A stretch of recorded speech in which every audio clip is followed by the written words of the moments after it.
శ్రీమాత్రే నమః. నమస్కారం అండి అందరికీ. Welcome to my YouTube channel Shri Manju spiritual ideas.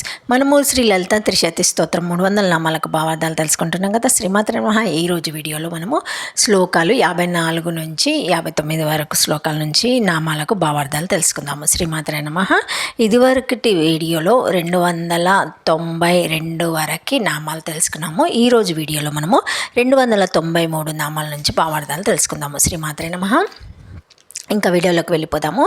హ్రీంకార మాయా స్వవర్ణ స్తంభ విద్రుమ పుత్రిక. హ్రీంకారాయ స్తవర్ణ స్తంభ విద్రుమ పుత్రిక పింగళ పృథ్వీరేణు సువర్ణ మిత్యచ్చతే అనుచిద్యమాన ద్రవత్వస్య నైమత్కత్వ పితై జసం తరే ప్రదీప ప్రభాద వదర్శనత్ పదార్థాంతర సంయోగే రజాత దీవత్ అతితేజ సంయోగత్ భస్మాజ్భావ పథేజ హీరా మనో లోహాలేఖిత్వ భావత్వేపి పార్థవత్వత్ ఆత్ర పార్థివత్వ బదాభవత్ ద్రవత్వస్య ఉదక స్వభావతేన తత్కర్యస్య పృథ్వీవామాపి ఉభలోభవత్పత్తేచ్చ తద్వికరః సవర్ణోశ్చస్వస్తంభశ్చ సవర్ణోస్తంభస్య నవరత్నమండప భారవాహిత్విహ సతి తదాభినిత్వేన తదాలంకార భూతతత్వస్య సాధర్మస్య హ్రీంకారేపి జగద్వాశ్రయస్తి సతి తత్కరణాతేః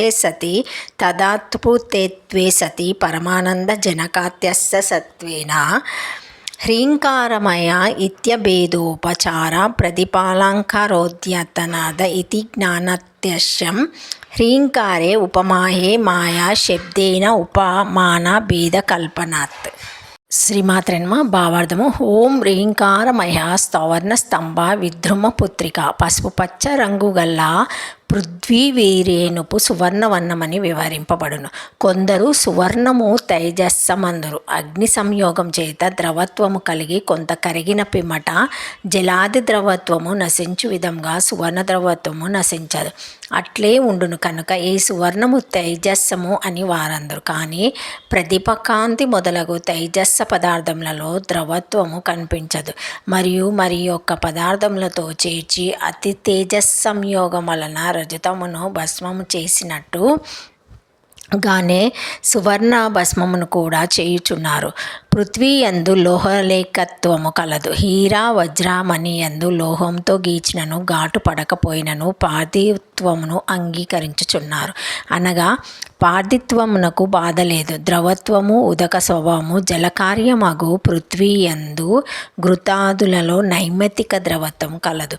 అట్లే సువర్ణం కూడా అగ్ని నిమిత్తం వలన ద్రవత్వం చెందును కనుక ఘృతం వల్లే పార్థివమై ఉన్నది.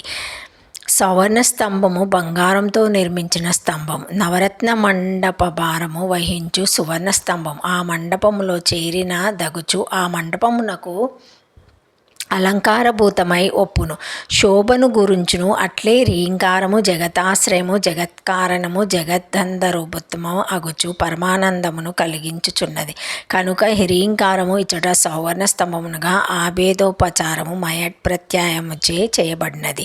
ఇది ప్రదీపాలంకారమును ధ్వనింపచేయును. హ్రీంకారము ఉపమేయము మాయాశబ్దంచే ఆ ఉపమేయమునందు స్తవర్ణ స్తంభ భేద కల్పనము చేయబడినది. స్తవర్ణ స్తంభమునందు పగడములతో చేయబడిన బొమ్మ అలంకారముగా నిలిపి ఉంచబడును. ఇచ్చట స్తంభ శబ్దము గోడలకు కూడా ఉపలక్షణము. భిత్యాదులు కూడా స్వర్ణ నిర్మితములే అని భావం. బంగారు స్తంభము అసలే మనోహరమైనది.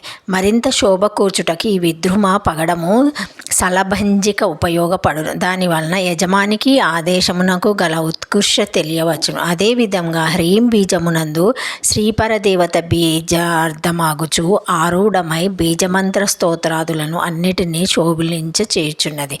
ఉపాసకులను ఫలప్రాప్తించిచే అనుగ్రహించుచున్నదని అర్థం. ఓం హ్రీంకారమయ స్తవర్ణ స్తంభ విద్రుమ పుత్రికాయ నమః. శ్రీమాత్రే నమః.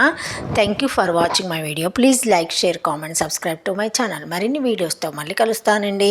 ఈ వీడియో కనుక మొదటిసారి ఎవరైనా చూసి ఉంటే తప్పకుండా ఒక చిన్న హైప్ ఇవ్వండి, లైక్ ఇవ్వండి, షేర్ చేయండి, నచ్చితే సబ్స్క్రైబ్ చేసుకోండి, కామెంట్ పెట్టండి ప్లీజ్. అన్నీ చేయండి. శ్రీమాత్రే నమః. ఓం నమః శివాయ.